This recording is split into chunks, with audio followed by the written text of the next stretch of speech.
Wa qala Nabi sallallahu alaihi wasallam, "Thalathatun ana khasmuhum yaumal qiyamah." Qala Nabi sallallahu alaihi wasallam, qala Allah Ta'ala. Berarti tandanya hadis ini qudsi.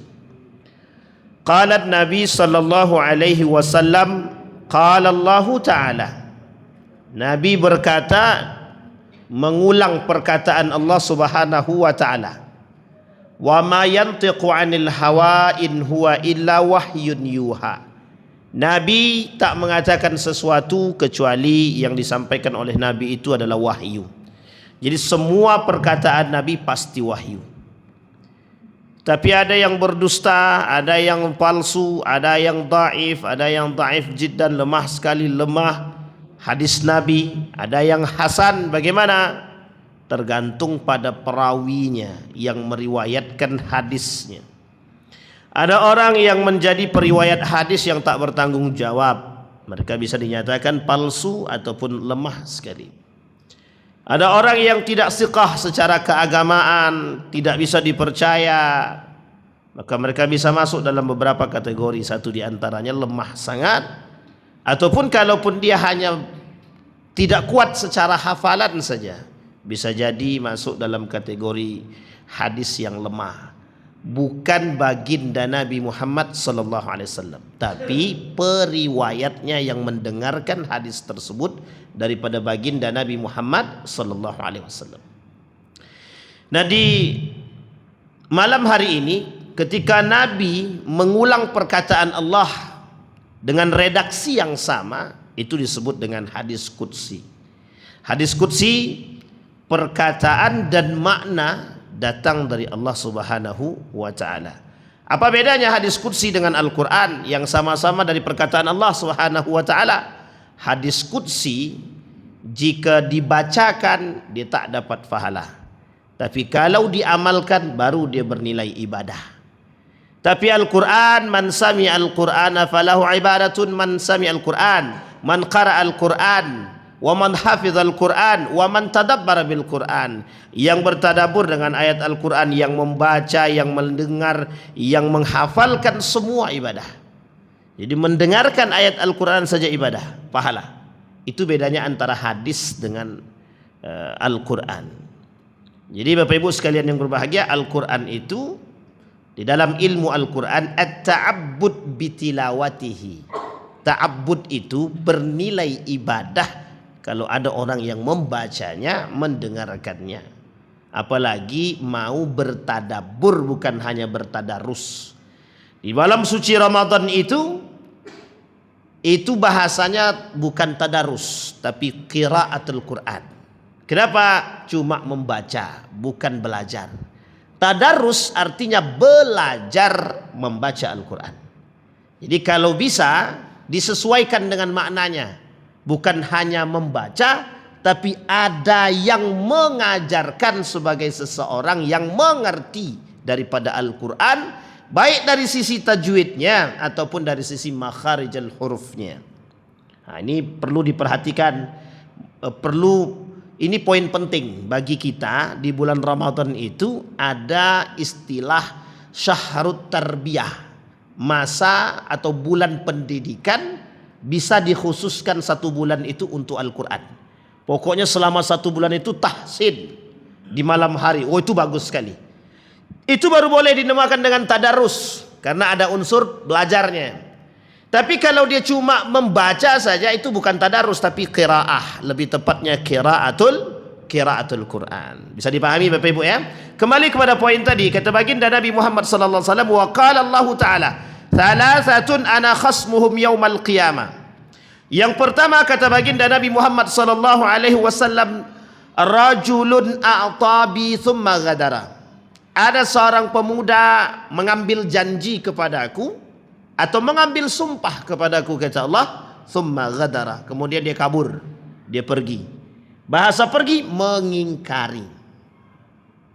Kita masuk dulu poin ini. Kata baginda Nabi Muhammad sallallahu alaihi wasallam, ada orang kelak mereka mengambil sumpah dariku, berikrar janji kepadaku, tapi mereka kemudian mengingkari janji tersebut, mengingkari sumpah tersebut. mengingkari, mengkhianati sumpah, mengingkari janji. Ini beda tipis. Hampir sama tapi beda. Kalau dia bersumpah ada ikatan, maka ikatan ini harus dilakukan. Kalau dia tidak melakukan maka disebut dengan khianat dia. Maka orang-orang yang melanggar sumpah, pengkhianat, berkhianat. Yang kedua, ada orang berjanji. Dia berjanji dengan menggunakan kalimat wallahi atau bersumpah, sama. Pokoknya besok kita ketemu. Atau dia berjanji kepada Allah, ya Allah, aku berjanji mulai hari ini aku tidak akan mencuri. Maka yang seperti ini itu harus punya konsekuensi iman. Kalau tak punya iman, dia akan terjebak dalam orang-orang yang mempermainkan ikrar janji kepada Allah Subhanahu wa taala. Contoh, ya Allah, aku tidak akan pacaran. Oh, dia pacaran. Setelahnya dosa dia. Ya Allah, aku akan melaksanakan solat tahajud tiap malam. Pas malam ketiga datang malasnya, tak jadi sembahyang, berarti dia melanggar ingkar janji dia. Makanya konsekuensi orang bersumpah ini apa? Iman. Nah, dampak daripada pelanggaran atau ingkar janji tadi atau khianat sumpah tadi masuk dalam kategori dosa besar. Ini dalam kategori ingkar khianat. Ada kategori yang ketiga, namanya dusta. Dia sengaja bersumpah atas nama Allah biar orang percaya untuk menutupi kebohongan dia. Namanya sumpah palsu, dusta. Nah, ini banyak nih kalau dikaji dengan sumpah palsu, ini banyak sekali. Ini kalau mau lihat ini kasus-kasus sumpah palsu ini, tengoklah di pengadilan itu. Kau mau jadi saksi, mau bersumpah, siap. Aku bersumpah atas nama Fulan bin Fulan bahwa Fulan bin Fulan itu benar adanya, padahal pendusta dia. Wah, yang kayak gini nih, itu nerakanya jelas, itu jahanam itu. Itu nerakanya jelas. Itu azabnya itu dua. Azabnya dua. Satu di neraka, satu di dunia. Di dunia, sebelum dia selesai memperbaiki nama orang yang dia sumpahi tadi, dia sumpah palsu kan tadi, maka dia tak selesai urusan dia di dunia. Wah, misal kasus ada seorang laki-laki diminta menjadi saksi. Ketika diminta menjadi saksi, dia bersumpah. Sumpahnya mesti dusta, saksinya mesti dusta. Kalau sumpahnya sudah dusta, mesti saksinya dusta. Itu mesti, itu satu kelompok nih, dua nih sudah mesti bersamaan itu. Ketika diminta sumpah, apakah engkau melihat ibu ini mencuri ayam? Ya, aku melihat. Beranikah engkau bersumpah? Demi Allah. Itu jelas tuh. Yang kayak gini itu. Padahal dia tak lihat sama sekali. Hanya untuk membenarkan perbuatan orang yang menjadi kawan dia tadi. Ternyata usut punya usut. Kalau kau mau jadi saksi, aku kasih kau duit. Endingnya itu. Endingnya duit. Duit 50 juta tidak bisa mengamankan surga. Duit 500 juta tak bisa meredam api neraka. Tinggal pilih saja. 100.000 tapi bisa meredam api neraka, itu lebih baik daripada 5 miliar tapi tak bisa mematikan amarah. Wah, itu masalah itu. Kita kembalikan kepada poin tadi. Rajulun a'tabi thumma ghadara. Pada masa dahulu, kata baginda Nabi Muhammad SAW, banyak sekali para pedagang itu mereka bersumpah untuk menggait, mencari orang-orang yang mau membeli dagangannya. Tujuan sumpah itu apa? Tujuan sumpah itu adalah trust. Wallahi, apa yang aku jual ini benar adanya. Ini jeruk 1 kilo 12.000, saya ambil dari tempat Fulan bin Fulan. Misal, wallahi bagus. Itulah kemudian muncul satu hadis daripada baginda Nabi Muhammad SAW. Orang yang bersumpah dalam dagangan bisa menambah keuntungan tapi menghilangkan keberkahan. Ini Bapak Ibu pedagang yang suka yang pedagang, jangan suka-suka bersumpah ya. Kalau ada orang bertanya, kecuali untuk sangat meyakinkan seseorang dalam konteksnya yang betul-betul serius, maka baru dibenarkan untuk bersumpah. Contoh, bapak ibu dituduh maling, tapi tidak ada saksi yang melihat, tak ada saksi yang melihat, maka bapak ibu salah satu-satunya pada masa dahulu memperkuat argumen kita dengan sumpah. Karena waktu itu para sahabat Nabi, kalau sudah diucapkan sumpah itu mesti benar. Kita ambil contoh, bapak ibu di tanah suci kan para pedagang banyak tuh, pedagang tuh banyak itu di tanah suci itu. Kalau bapak ibu masuk ke dalam toko mereka, kalau dia bilang wallahi barang ini bagus, ini barang asli, sampai dia berani bilang wallahi, itu percayalah. Percaya aja. Karena di Mekah itu tak bisa main-main dengan sumpah itu. Itu tradisi zaman dulu begitu. Kalau di Indonesia tak usah percaya. Tak usah dipercaya. Itu bullshit dan dusta semua. Mesti itu. Karena kita bisa lihat karakter-karakter wajahnya. Salat tidak bersumpah dia. Itu masalah itu. Masalah betul itu. Karena banyak itu. Jangankan yang pedagang gitu, yang disumpah pakai Quran aja banyak tipu daya dia. Wah, na'udzubillah itu. Pokoknya nanti kami sekolahkan anakmu. Kalau aku sudah terpilih ya, boro-boro sekolahkan. Tengok pun tidak. Itu kasus lama lah. Bukan curhat ya, curahan hati. Rajulun a'tabi tsumma ghadara. Ada 3 poin di sini. 1, ingkar janji. Yang kedua, mengkhianati atau melanggar sumpah. Yang ketiga, dusta terhadap sumpah. Jadi berbeda nih poinnya nih. Yang mengingkari janji dosa. Kalau dia mengingkari tanpa uzur. Ini poin penting Pak.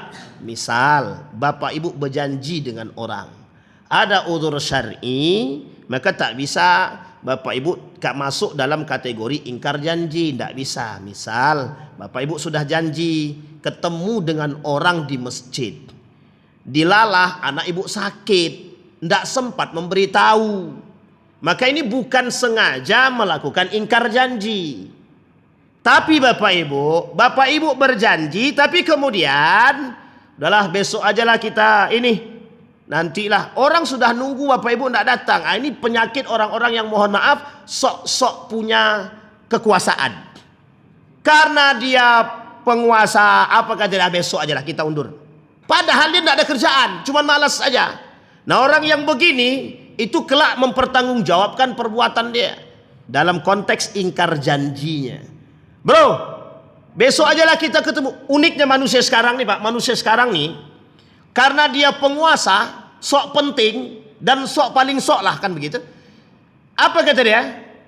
Besok ajalah kita tunda ya, aku lagi malas nih. Itu tidak boleh Pak. Tidak boleh ingkar janji, mengundur janji dengan mohon maaf tidak ada uzur syar'i. Itu tidak boleh.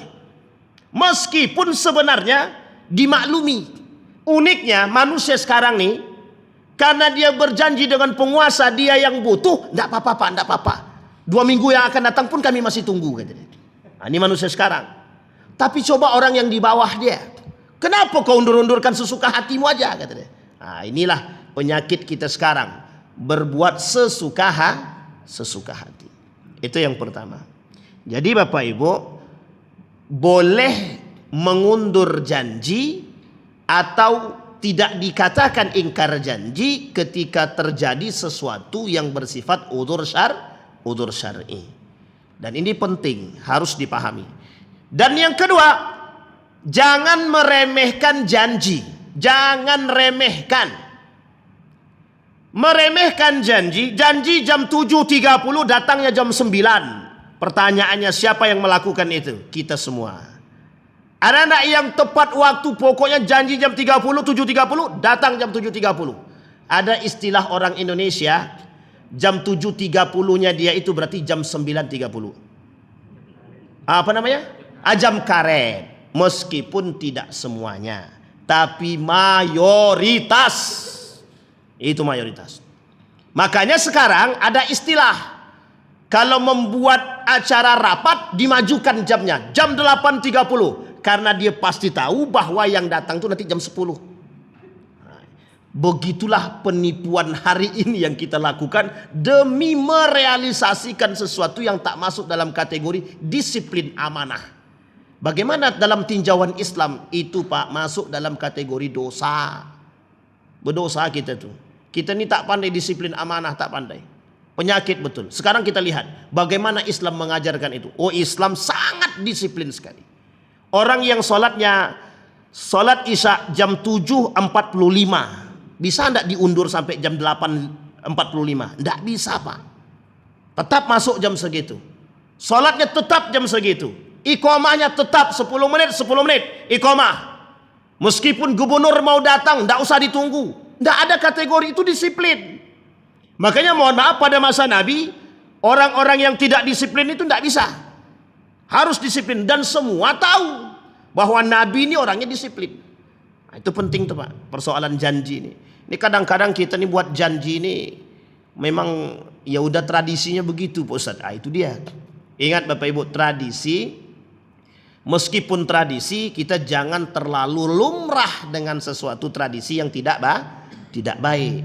Jangan memaklumkan satu tradisi yang nggak benar, nggak usah. Jangan. Nah, ini untuk kita semua karena tradisi yang tidak baik itu memang bukan untuk dipegang, untuk dihilangkan dan diperbaiki. Satu. Yang kedua, mengkhianati sumpah. Orang yang sengaja mengkhianati sumpah masuk dalam kategori dosa besar. Dosa besar. Al-halaful kadzib. Orang yang berdusta dengan sumpahnya. Orang yang mengkhianati sumpahnya. Orang yang mengkhianati sumpahnya dalam riwayat yang lain kata para ulama, dia wajib bayar denda. Apa dendanya? Berpuasa selama 3 hari. Itu orang yang melanggar sumpah. Itu yang melanggar sumpah. Bagaimana kalau yang dusta sumpahnya? Sama Pak, masuk dalam kategori dosa besar. Apa neraka ancaman bagi mereka? Masuk dalam kategori munafik. Apa nerakanya? Jahanam. Jadi enak dia, penghuni neraka itu memang enak. Enak dalam arti lain adalah jelas nerakanya gitu. Nah, maka Bapak Ibu tolong berhati-hati betul kalau diminta orang sumpah. Ulama mengatakan orang yang mudah sumpah dan janji itu mesti mudah mengingkari dan mengkhianati. Karena orang beriman tidak akan mudah berjanji Pak. Tidak akan mudah berjanji. Dan orang beriman tidak akan mudah bersumpah. Bapak Ibu tahu apa alasannya mengapa sekarang ini perlu adanya sumpah atau mengambil sumpah itu? Bapak Ibu tahu mengapa setiap pejabat itu harus ambil sumpah? Tahu enggak alasannya apa? Karena banyak pengkhianat. Itu dia. Kalau banyak mukmin gak bakalan Pak, gak bakalan diambil sumpah. Apakah pada masa Nabi pakai ambil sumpah? Enggak Pak. Kau pokoknya jadi panglima perang, tidak perlu disumpah Pak. Karena dia tahu tanggung jawabnya. Kalau sekarang wajib sumpah. Kenapa harus bersumpah? Biar dia tak mengingkari. Biar dia tahu tanggung jawab. Apa sebab? Saking banyaknya pelaku pengkhianat. Yang berkhianat munafik banyak sekali. Sedangkan sudah disumpah saja masih bisa berkhianat. Apalagi kalau tidak disumpah. Wah, Masya Allah, kacau. Ini kalau Dr. Mawardi menyampaikan begitu kata dia, kacau kata dia. Ya memang, ya termasuk kalau kita yang berbuat ya kita pelaku. Makanya disampaikan bagi kita biar kita ini orang-orang yang mengerti harus menghindari. Apa hukumnya? Wajib menghindari seperti ini wajib. Karena masuk dalam kategori an-nahyu, an-nawahihillah. Meninggalkan sesuatu yang dilarang oleh Allah. Ini masuk dalam kategori dilarang, nggak boleh. Apa konsekuensi sebagai seorang mukmin yang melakukan perbuatan dua tersebut tadi? Yang ingkarlah, yang khianat dengan sumpahnya atau dusta palsu. Konsekuensinya pelaku dosa besar, selesai, tidak ada yang lain, tidak ada. Ittafaqal ulama, sepakat ulama, sumpah palsu, berdusta, mengkhianati dosa besar. Imam Zahabi masuk dalam kategori dosa besar. Jadi berat Pak, berat. Cuma diremehkan hari ini sama manusia. Dianggap remeh dosa-dosa besar begini. Seolah-olah tidak ada beban. Kenapa? Itu gara-gara neraka tidak nampak. Coba kalau api neraka itu nampak, tidak akan ada Pak. Makanya Pak, mohon maaf ya, dulu pernah kejadian, ada satu daerah di Riau ini, bagaimana caranya menghilangkan maling di kampung ini, kata mereka. Dikasih ditangkap, masuk penjara, tidak hilang juga Pak. Masih banyak juga malingnya. Tahu Bapak Ibu gimana caranya? Dibakarnya maling hidup. Besok tuh Pak, tidak ada lagi yang maling. Kenapa? Jelas di depan mata dia, ditangkapnya jelas, dibakar jelas. Sehingga mohon maaf Pak, orang yang nonton tuh nak mau maling lagi tuh mikir dia. Aku punya anak 3, kalau aku maling, kasihan juga. Coba bayangkan, sampai sebegitunya Pak. Orang sekarang nih, kita sekarang nih menganggap remeh neraka, seolah-olah enggak, karena neraka tuh enggak nampak, jadi ya udahlah katanya. Ntar tinggal taubat aja selesai. Dia kira mudah, dia bertaubat itu mudah. Ternyata tak semudah demikian Pak. Coba Bapak Ibu perhatikan, sesekali coba bertaubat dari dosa. Misal Bapak Ibu ini sering sholatnya terlambat, sering terlambat ya. Bertobatlah Bapak Ibu, bertobat kan. Kemudian setelah pertobatan itu rajin sholatnya Pak. 1 hari, 2 hari, 3. Coba lihat setelah 1 pekan Pak, 1 minggu aja. Woi itu minta ampun setannya, kiri kanan depan belakang atas bawah, semua bisik-bisikan itu. Kalau terlambat sekali lagi atau tidak sholat sekali lagi, sekali saja, itu kembali kepada dasarnya balik. Baru seminggu setan muncul kiri kanan atas bawah, setelah itu lebih parah daripada sebelumnya. Jadi jangan coba-coba, jangan dikira mudah bertaubat itu Pak. Sangat, bertaubatnya mudah dengan lisan, atubu ilaika ya Rab, aku bertaubat ya Allah. Allahumma inni atubu ilaik taubatan nasuha, ya Allah aku bertaubat kepadamu, selesai. Tapi pertanyaannya, apakah taubat itu sampai di situ? Tidak. Taubat itu tidak mengulangi kembali perbuatan. Yang paling penting lagi apa? Istiqamah dalam amal solehnya. Meskipun sedikit tapi terus menerus. Masalahnya itu Pak, baru sepekan, belum sampai 40 hari, baru 1 pekan. Goyang tuh Pak. Jangan coba-coba. Begitulah beratnya. Jadi jangan katakan, ala nanti tinggal tobat selesai. Tidak akan tobat-tobat orang seperti itu. Percayalah. Orang yang meremehkan maksiat dan meremehkan taubat, tidak akan pernah sampai pada titik. Tidak akan pernah sampai. Karena mereka meremehkan ibadah, meremehkan taubat, meremehkan amal soleh. Jadi jangan coba, jangan dikira mudah bertaubat itu. Tidak. Selagi dia masih sudah bertaubat, tapi masih duduk bersama para penyamun, para narkoba, penjudi, pemain batu domino, baik di warung kopi apa dimanapun, tetap gak akan selesai sampai mereka menghindari kelompok itu. Coba bayangkan, harus begitu, harus. Apalagi sekarang, aku tak ada kawan dah main batu domino, tolonglah sebentar aja dikawan ya. Setelah dikawankan sekali itu, besoknya datang lagi dia itu ketagihan. Sedap kata dia. Apalagi pas dia menang, pas banget itu. Kecuali dia bangkrut ketagihan. Menang ketagihan, pilih mana? Ya jelas pilih menang ketagihan lah Ustaz. Oh iya juga itu. Baik. Ini poin penting. Maka sikap kita sebagai orang beriman menghindari. Wajib. Bapak Ibu, peringatan para ulama kepada kita, jangan mudah berjanji dan jangan mudah bersumpah. Orang yang mudah berjanji mesti mudah mengingkari. Orang yang mudah bersumpah mesti mudah mengkhianati sumpah. Mesti itu Pak. Dan itu pasti begitu. Makanya Bapak Ibu, sumpah dan janji itu bukan mainan. Ada istilah itu apa dalam lagu tuh saya lupa tuh, yang suka ingkar janji itu. Baik, itu yang pertama. Yang kedua nih masuk dalam kategori dosa besar juga. Rajulun ba'a hurran fa'akala thamanahu.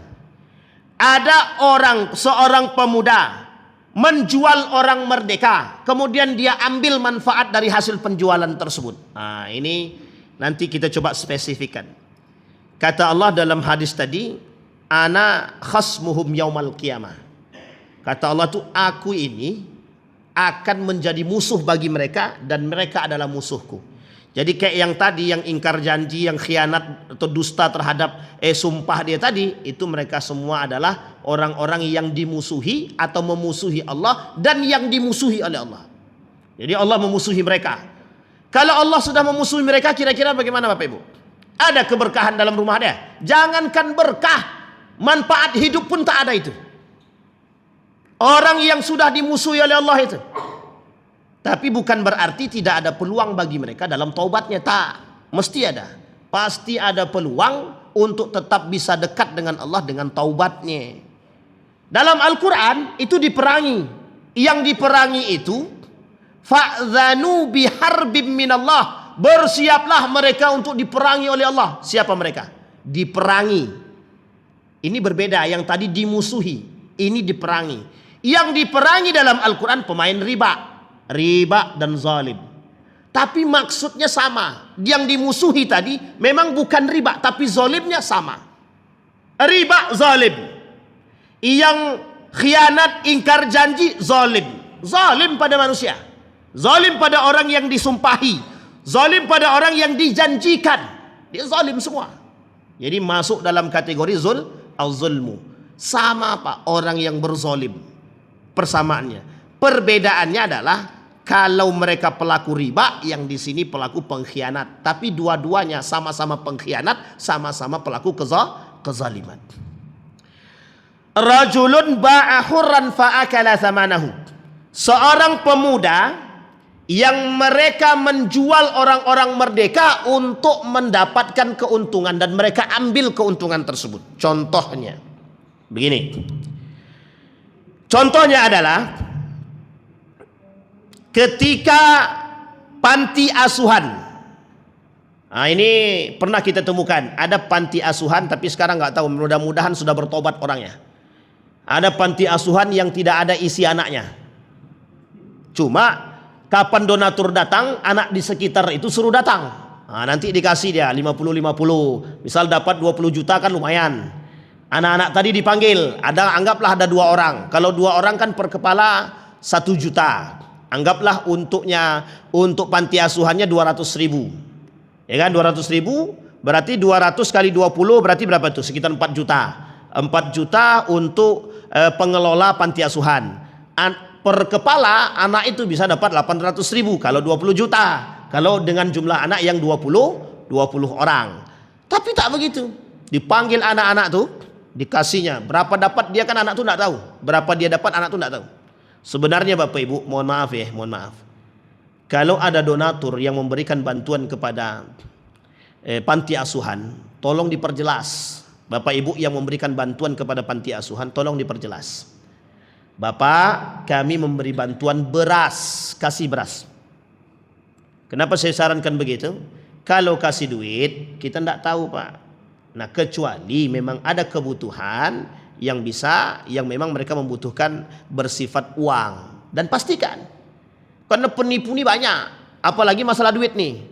Bapak Ibu jangan salah, ini memang masa-masa penjualan agama sekarang ini. Ini masa-masa penjualan agama. Bapak Ibu tahu kan, kalau bahasa begini kan paham kan? Penjualan agama itu wala tashtaru bi ayati thamanan qalila. Jangan kalian jual agama aku kata Allah dengan harga yang begitu murah. Contohnya kuota haji, mungkin 2 triliun itu besar lah. Besar 2 triliun itu memang besar sih memang. Tapi menurut Allah itu kecil. Artinya bagi Allah, jadi haji itu kan agama, kaitannya erat dengan agama. Masuk dalam rukun Islam atau iman? Islam atau iman? Rukun Islam. Bahkan masuk pada rukun itu aja dijual. Itu aja dijual, apalagi manusia biasa. Yang bukan ada kaitannya dengan agama, lebih parah lagi. Quran aja dikorupsi, kan masih ingat ya Bapak Ibu kasus korupsi Quran, ya kan? Ini sebenarnya yang saya sampaikan tuh penjualan agamanya gitu, penjualan agama. Tapi sebenarnya ini mungkin terlalu parah gitu. Ada yang lebih bahasanya itu sederhana. Ya contohnya kayak tadi, Ustaz, kami mau bangun masjid, buat proposal masjid atas nama masjid. Ini jangan tersinggung Bang Ketua ya. Ini tak ada kaitan sama ketua nih Ketua. Bangun buat proposal. Yang dibuat karena dia mau cari keuntungan, dibuatlah 2 proposal. Satu atas nama musola, satu atas nama masjid. Dua-duanya namanya sama. Mungkin anggapan orang di atas di pemerintahan itu kalau dia tidak cross check, kadang-kadang kan ada juga tuh. Karena dia kawan dekat dengan ketua adalah langsung aja tanda tangan. Kan cair tuh dua-duanya. Yang dimasukkan yang masjid, yang satu tidak. Yang dimasukkan ke masjid tadi dia dapat fee lagi. Anggaplah 20 juta kan. Paling tidak fee-nya kan 1/8 lah. 1/8 ya dari 20 juta paling masuklah 1 juta. Kan lumayan, Pak. Lumayan apa lumayan itu. Berarti dia dapat berapa? 21 juta. Banyak yang buat begini tuh banyak. Dulu waktu kami di staf ahli DPRD provinsi itu bagian Banggar. Banggar itu badan anggaran. Itu banyak proposal masjid masuk itu. Ada yang sama, satu namanya sama, tempatnya sama. Ada dua kasus yang saya temukan waktu itu dalam memilah-milah, memfilter proposal itu. Ini 2 masjid ini, 4 masjid itu, dua sama, kedua-duanya sama. Ini masjid sama musola, namanya sama. Namanya sama, bedanya masjid dan musola, tempatnya sama. Ini masalah kalau kita tidak cross check begitu. Jadi mereka senang juga itu dapat 2 double kan, musola masuk deh. Ini masalah, Pak, masalah betul. Jadi mudah sekali menjual itu. Sama sebenarnya begini, Bapak, kami mau mengadakan lomba baca Quran. Kami minta Bapak menjadi donatur. Untuk juara 1 kami butuh 5 juta. Juara 2 kami butuh 3 juta. Juara 3 kami butuh 2 juta. Berarti totalnya 10 juta. Setelah dikasih duit 10 juta, juara 1 cuma dikasih 3 juta. Juara 2 dikasih 2 juta. Juara 1 dikasih 1 juta. Itu tukang tilep agama juga itu, sama itu. Jangan tersinggung ya, Pak ya. Tapi begitu keadaannya. Yang begitu berarti dia sedang memakan harta haram. Dia masukkan dalam perutnya haram. Parah lagi. Ada orang dia, mohon maaf, ini kasus Ramadan. Sering pernah ditemukan dalam kasus Ramadan itu. Jadi dalam kasus Ramadan itu ada orang yang mohon maaf minta kepada donatur duit atas nama anak yatim.